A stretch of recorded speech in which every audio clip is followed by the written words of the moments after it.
Hello, dear students. Most welcome to I'm Educo. In this video, we are going to discuss about class 10 literature first flight. Chapter 1, A Letter to God. Let us start this chapter. A Letter to God के writer हैं G.L. फ्वेंट्स. A Letter to God ईश्वर को पत्र, भगवान को पत्र. Before you read, पढ़ने से पहले इस कहानी का जो सारांश है उसको समझना है. दे से फेथ कैन मूव माउंटेन्स. दे से वे कहते हैं कि फेथ मीन्स क्या होता है? विश्वास. कैन मूव माउंटेन्स, विश्वास पर्वत को भी हिला सकती है.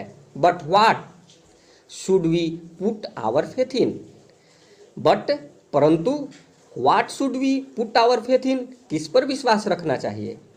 This is the question.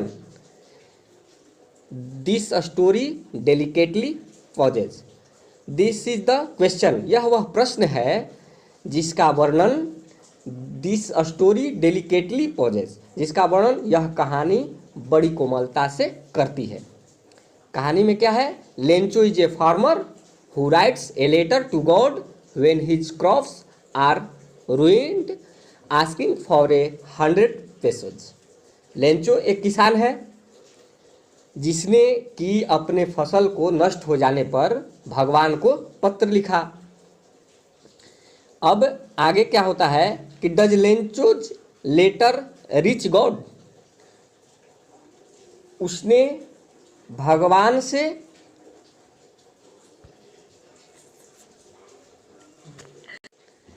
100 pesos भेजने के लिए कहा.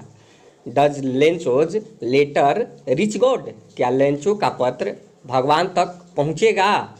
Does God send him the money, क्या भगवान उसे पैसे भेजेंगे? Think what your answers to these questions would be and guess how the story continues. इन सवालों के जवाब सोचिए और पढ़ने से पहले अंदाज लगाइए. Before you begin to read it, की कहानी किस प्रकार आगे बढ़ेगी.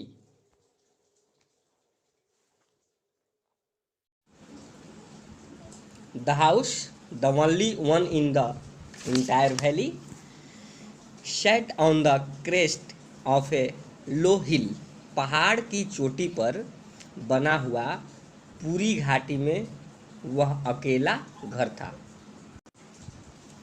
From this height one could see the river and the field of ripe corn dotted with the flowers that always promised a good harvest. इतनी ऊंचाई से, फ्रॉम दिस हाइट, इतनी ऊंचाई से नदी, खेत तथा फूलों से भरे मैदान नजर आते थे. The only thing the earth needed was a downpour और एटलीस्ट ए शोअर. खेतों को देखकर लगता था कि फसल अच्छी होगी.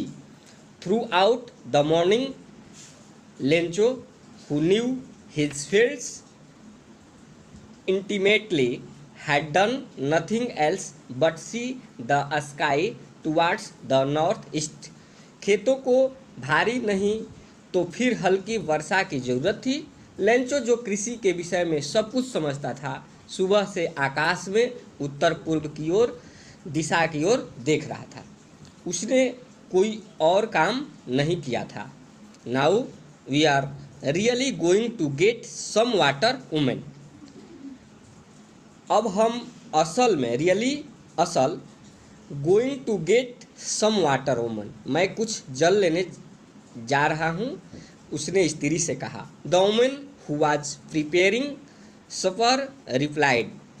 स्त्री जो रात का भोजन बना रही थी उसने जवाब दिया, यस गॉड विलिंग, हाँ यदि भगवान की इच्छा हुई तो.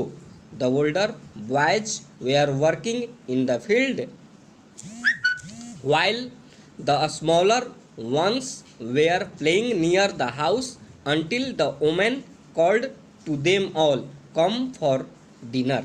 बड़े बच्चे खेत में काम कर रहे थे तथा छोटे बच्चे घर के पास ही खेल रहे थे, जब तक कि स्त्री ने सबको रात के खाने पर नहीं बुलाया।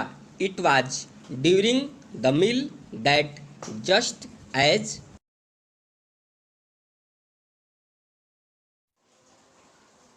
Lencho had predicted, big drops of rain began to fall.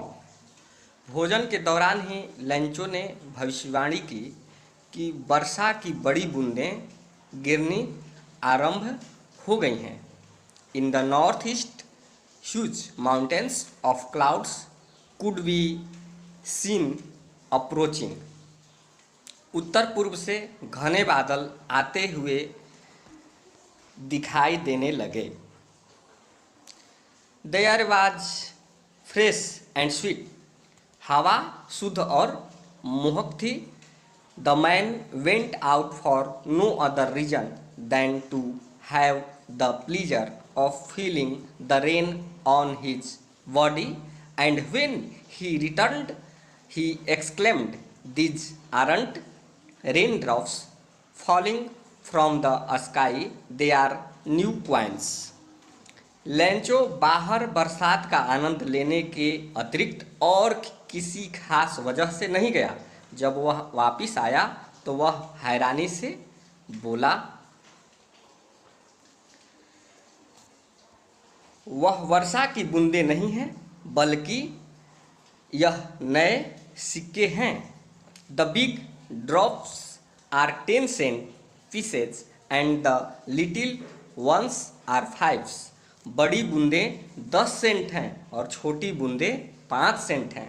With a satisfied expression he regarded the field of ripe corn with its flowers draped in a curtain of rain, but suddenly a strong wind began to blow and along with the rain very large hailstones began to fall. बहुत संतुष्टि भरे भाव से उसने अपने पके हुए मक्के के खेतों को देखा जो वर्षा से घिरे हुए थे। These truly did resemble new silver coins. The boys exposing themselves to the rain ran out to collect the frozen pearls. लेकिन अचानक तेज हवा चलने लगी तथा ओले पड़ने लगे। ये ओले चांदी के सिक्कों की तरह नजर आ रहे थे। लड़के जमे हुए इन मोतियों को इकट्ठा करने के लिए बाहर दौड़ आए।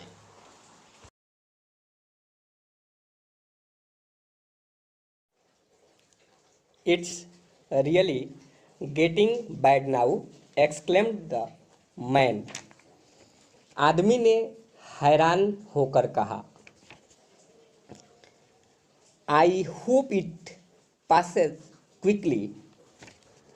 अब यह सचमुच बुरा होता जा रहा है। मैं आशा करता हूँ यह जल्दी ही बंद हो जाएगा। It did not pass quickly. For an hour the hail rained on the house, the garden, the hillside, the cornfield, on the whole valley. मैं आशा करता हूँ यह जल्द ही बंद हो जाएगा, लेकिन यह जल्द ही नहीं हुआ। 1 घंटे तक ओलावृष्टि घर पर, बगीचे, पहाड़ी, अनाज की फसल पर और संपूर्ण घाटी में हुई।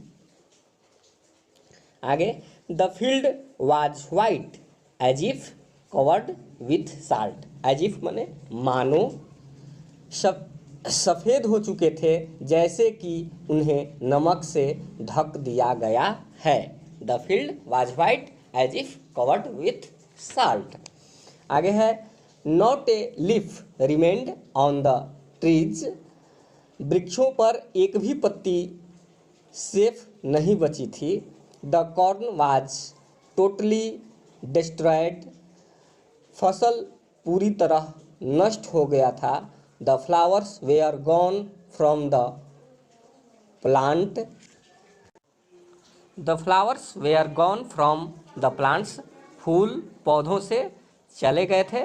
Lencho's soul was filled with sadness. कह रहा है कि लेंचो की आत्मा दुख से भर गई। When the storm has passed he stood in the middle of the field and said to his sons a plague of locusts would.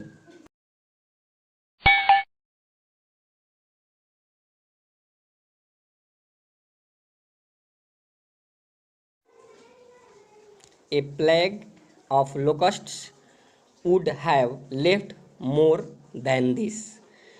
When the storm had passed, कह रहा है जब तूफान खत्म हो गया, he stood in the middle of the field, वह खेतों के मध्य में रुका। मिडिल मतलब मध्य, बीच में, ऑफ द फील्ड